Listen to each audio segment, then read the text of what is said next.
Daryn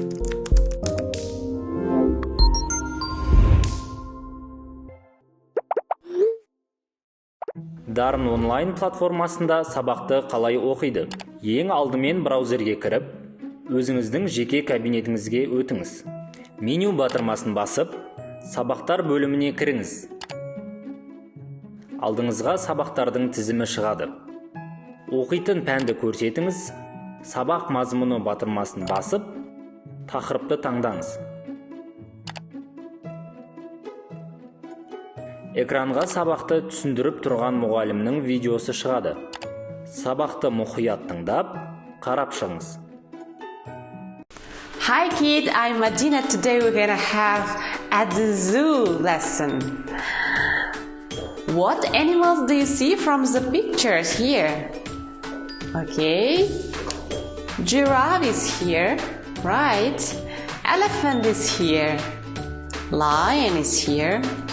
Rhino is here, and hippo is here, and monkey. Good. Қарап болған соң, тест тапсыру батырмасын басып, келесі бетке өтіңіз. Әр сұрақтың дұрыс жауабын белгілеп шығыңыз.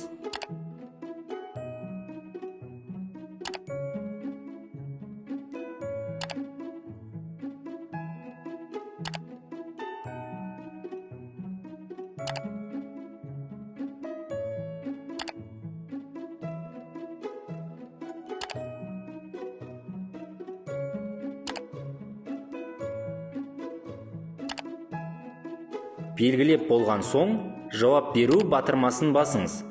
Алдыңызға тесттің жауаптары шығады. Тапсырманы өту батырмасын басыңыз. Әр сұрақтың жауабын қатесіз жазып шығыңыз.